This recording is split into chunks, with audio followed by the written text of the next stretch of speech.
it's Patrik Hutzel from intensivecarehotline.com with another quick tip for families in intensive care. So today's tip is about strength, survival, determination, and most of all, asking the right questions. So here's the situation.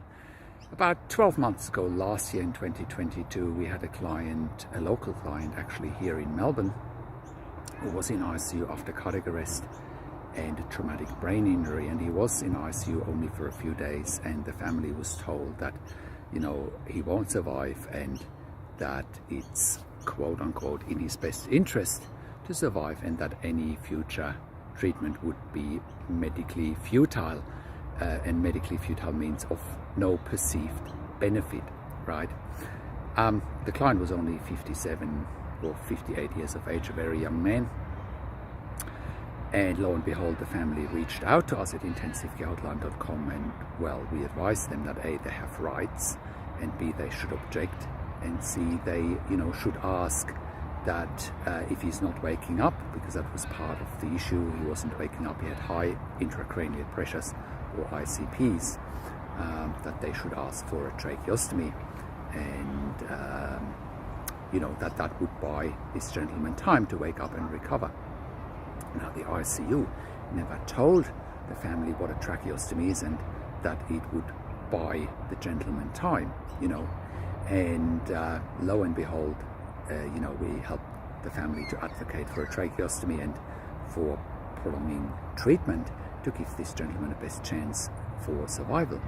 So he ended up with a tracheostomy, had many challenges to overcome. He had a craniectomy, he had many infections, and he had seizures. And after a few months of in and out of hospital and rehabilitation, he survived. He's home now, and I actually met the gentleman a few days ago with his family, and he's back to living his life. Now it's not back to normal yet, but he's on his way to recovery, and he's forever grateful that he's alive, and he's talking, he's walking, he's eating, he's drinking.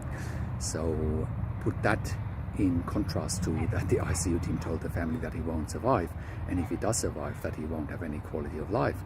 It comes back to asking the right question. It comes back to that families in intensive care don't know what they don't know. It's their biggest challenge. They don't know what questions to ask, they don't know their rights, and they don't know how to manage doctors and nurses in intensive care. Imagine you're not questioning. A lot of what's happening in ICU is driven by bed managing, limited resources, no staff, no beds, and one way to manage beds is, to not prolong treatment and to let patients die, and then, they have an empty bed that is in high demand.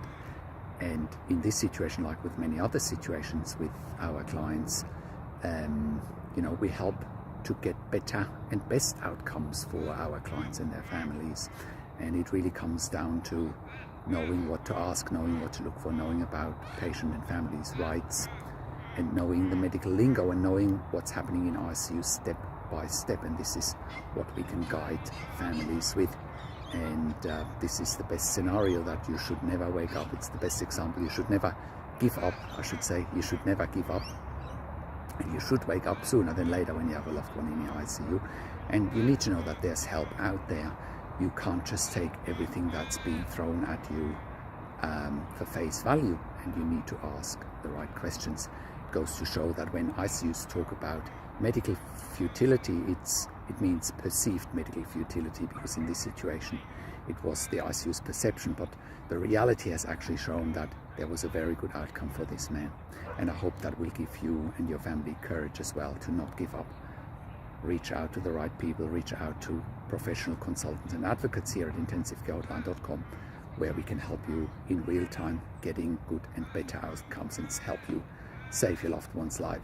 So that is my quick tip for today. If you have a loved one in intensive care, go to intensivecarehotline.com, call us on one of the numbers on the top of our website, or simply send us an email to support@intensivecarehotline.com with your questions. Also, have a look at our membership site for families in intensive care at intensivecaresupport.org. There you have access to me and my team, and we answer all questions intensive care and intensive care at home related 24 hours a day in a membership area and via email. And if you need a medical record review, please contact us as well. We review medical records in real time when your loved one is in ICU, or we review them after intensive care, especially if you have unanswered questions, or if you suspect medical negligence, or if you simply need closure. But it's much better if we can help you in real time, because then that's when we can almost give you like a second opinion. Thanks for watching. Subscribe to my YouTube channel for regular updates for families in intensive care. I also do a weekly YouTube live where you can ask your questions live on the show. Share the video with your friends and families. Click the like button, click the notification bell, and comment below what you want to see next, or what questions and insights you have. Thanks for watching. This is Patrik Hutzel from intensivecarehotline.com, and I'll talk to you in a few days.